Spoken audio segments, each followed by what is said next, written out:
દહેગામ તાલુકાના હરસોલી ગામે છેલ્લા ઘણા વર્ષોથી પરંપરાગત ગામમાંથી વાજતે ગાજતે રથ કાઢવામાં આવે છે। ગાંધીનગર જિલ્લાના દહેગામ તાલુકાના હરસોલી ગામે છેલ્લા ઘણા વર્ષોથી સમગ્ર ગ્રામજનો ભેગા મળીને વર્ષોથી ચાલી આવતી પરંપરા અનુસાર ગામમાં કોઈ રોગચાળો ન ફેલાય અને ગામમાં એકતા વધે અને માતાજી ગામના રખોભા કરે તેને અનુસરીને ગામ રૂટાડી દેવી એવા તૂતરાય માતાજીનો રથ માળવાસ અને ટેબાવાસમાંથી રાત્રે કાઢવામાં આવે છે અને સમગ્ર ગ્રામજનો ભેગા મળીને માતાજીની જય બોલાવીને સમગ્ર સમાજના ભાઈઓ બહેનો સાથે જોડાઈને માતાજીને જય બોલાવતા ગામમાં રથ સાથે જોડાય છે અને ભુવાજી દ્વારા રથ ખેંચવામાં આવે છે અને સૌ ભુવાઓ અને ગ્રામજનો સૌ ભેગા મળીને તોતરાય માતાજીના મંદિરે રથ ખેંચીને જાય છે।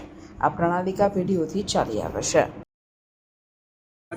ગાંધીનગર જિલ્લાના દહેગામ તાલુકાના હરસોલી ગામે આજે હરસોલીના માઢવાસ અને અર્ધ વચ્ચેથી અહીંયા સતી માતાના મંદિરના પ્રસ્થાને આજે છેલ્લા ઘણા વર્ષોથી રથ કાઢવાની માતો ગામના જે માતાજી છે તોતરાય માતાના પ્રાધાન્ય એમના સાનિધ્યમાં આજે સૌ ગ્રામજનો ભેગા મળીને અહીંયા રથ કાઢવાની તૈયારી ચાલી રહી છે।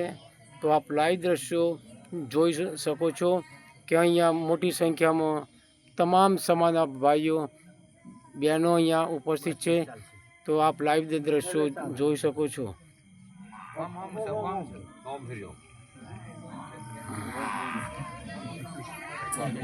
મગરસિંહ ચૌહાણ, ટીવી ન્યૂઝ દહેગામ।